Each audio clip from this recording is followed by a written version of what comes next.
नाम में दिव्य दृष्टि है, नाम में भागवती ज्ञान है, नाम में संसार से वैराग्य है, नाम में ही प्रेम छुपा हुआ है, सब कुछ नाम में है। हमारी बात मान लो।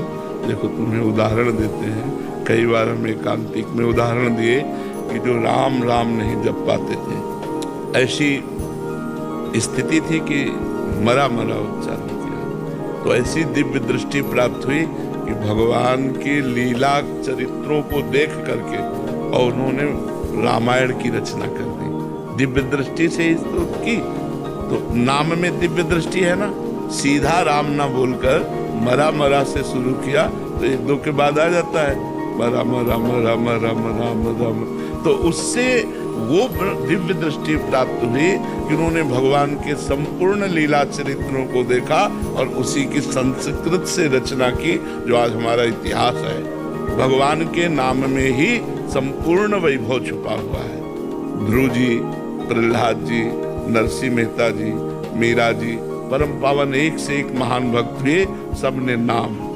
मीरा जी नाच नाच के कह रहे, पायो जी पायो मैंने राम रतन धन पायो, वस्तु अमोलक दी मेरे सतगुरु, निस दिन बढ़त सवायो, पायो जी पायो मैंने राम रतन धन। ये जो नाम है ये सब कुछ है। जो कुछ ज्ञान चाहो, वैराग्य चाहो, प्रेम चाहो, लौकिक वस्तु चाहो, सब मिल जाएगा, पर डट के जपो, खूब नाम जप करो, जो चाहो। देखो नाम जप के प्रभाव से ध्रुव जी अटल पदवी में विराजमान है। ध्रुव जी जो उत्तानपाद के पुत्र थे, वो आज अटल पदवी में नाम के ही प्रभाव से विराजमान है। भक्तों में भक्तराज कहे गए प्रहलाद जी, नाम जप के ही प्रभाव से।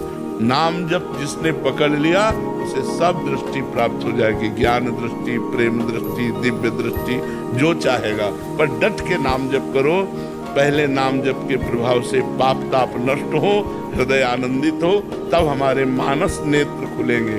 उन नेत्रों से हम भगवान के दिव्य रूप और दिव्य लीलाओं को देख पाते हैं। ये नेत्र तो केवल माया रचित 3 गुणों के द्वारा ही जो दृश्य है उसे देख सकते हैं, इसके अलावा नहीं, क्योंकि माया रचित त्रिगुण से रचित है।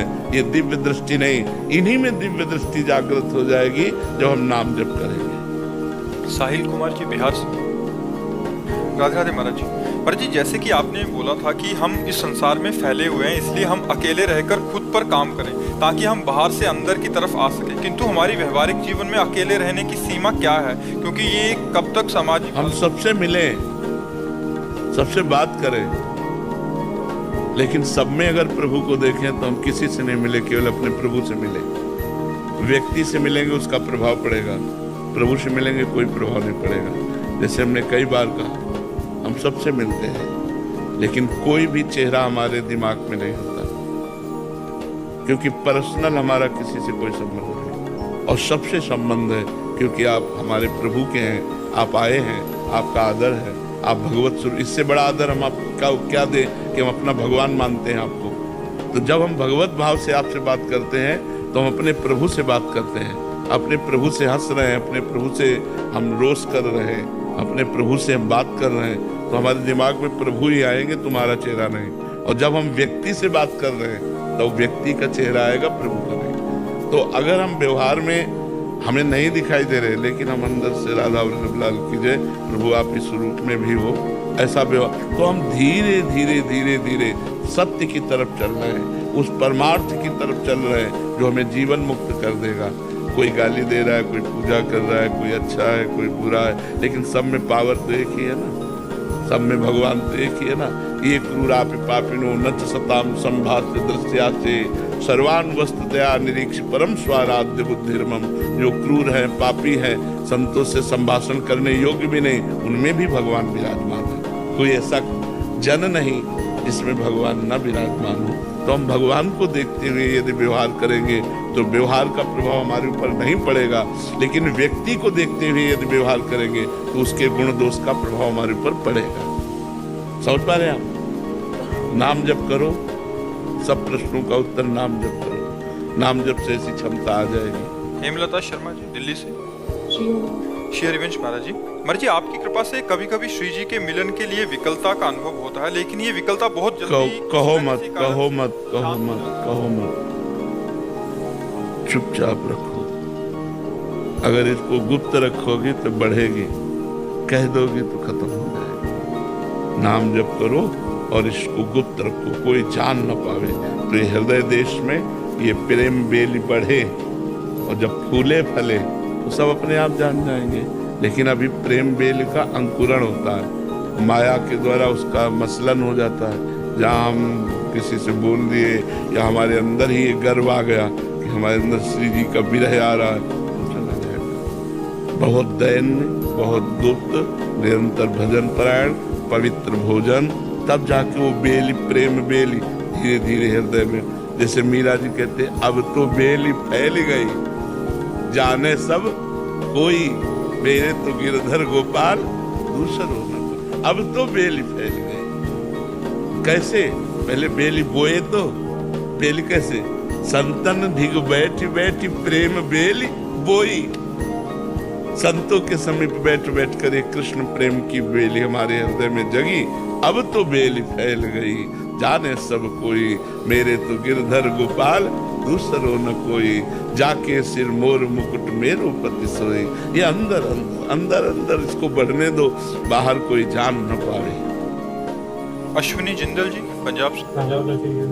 शेरगंज। महाराज जी, मैं एक सरकारी संस्थान में कार्यरत हूँ। वहाँ मेरा हर प्रकार के लोगों से मेल होता है, जिसमें कुछ बुरे आचरण करने वाले व्यक्ति भी होते हैं। मेरे कार्य जहाँ होता है महाराज जी, उनसे बार बार मिलने के कारण इनके मन में भी गलत विचार आते हैं, जिससे पुराने किए हुए गलत आचरण दिमाग में बार बार आते हैं। कभी कभी तो नाम और गुरु मंत्र के समय भी आने लग जाते हैं, फिर बड़ी दिक्कत। विचार आना कोई आश्चर्य की बात नहीं है, लेकिन विचारों से प्रभावित हो जाना ये कमजोरी की बात है। जो हम दृश्य देखते हैं, जो हम व्यवहार करते हैं, हमारे मन में एक अलौकिक सीसी कैमरा है, वो ग्रहण करता रहता है। और जब भजन करते हैं तब वो डिलीट होता है। तो जैसे हम भजन में बैठे तो गंदी गंदी बातें, न जाने कहाँ कहाँ की कौन कौन सी, वो सब डिलीट हो रही, वो सब निकल रही।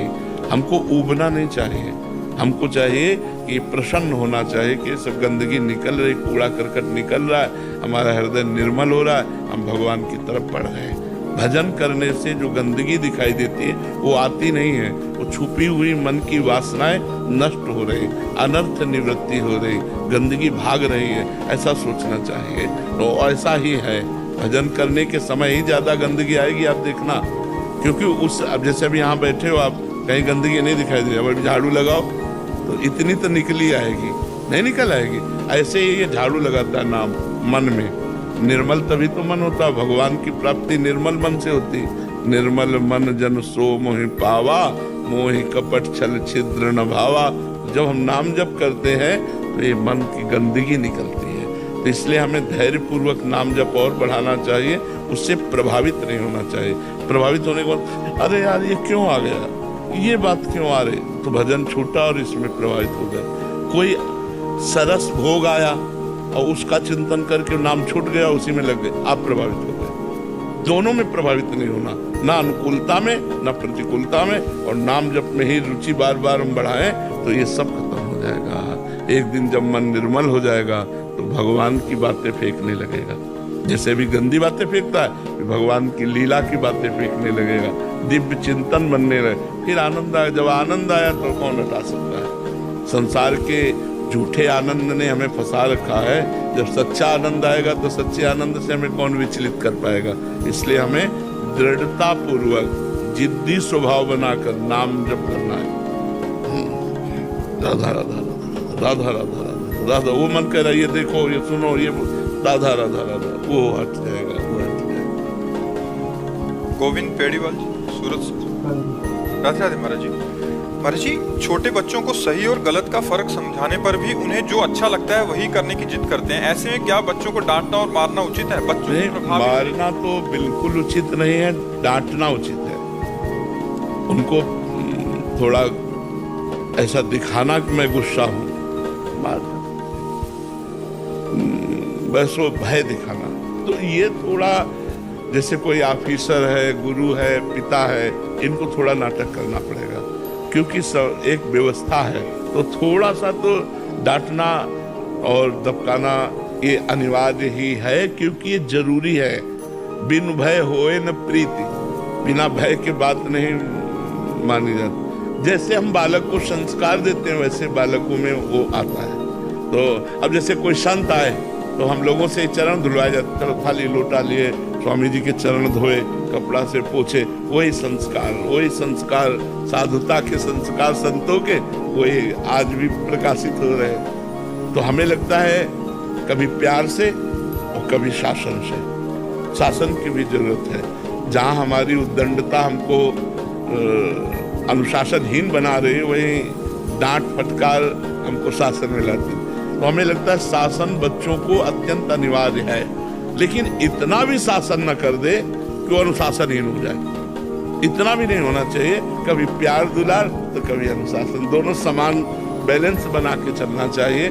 और बच्चों को बैठाल करके ब्रह्मचर्य के विषय में शिक्षा देनी चाहिए, स्वयं भी संयम में लाना चाहिए अपने को और अपने बच्चों को बैठाल के बताना चाहिए। नहीं आजकल गंदे बच्चों के संस्कार नवीन बच्चों में बहुत आ रहे हैं, जो ब्रह्मचर्य नाश करने वाले, जो गंदे नशा की तरफ ले जाने वाले। तो बैठ करके उनको समझाना चाहिए कि हमारा जीवन यदि उन्नतिमय बनाना है तो हमको ऐसे बनाना है। सुधार की बहुत सी बातें हैं जो हमारे शरीर को स्वस्थ रखती है और हमारी स्मृति को पुष्ट करती है और आधुनिक और आध्यात्मिक दोनों तरफ हमें चलने का सौभाग्य मिलता है।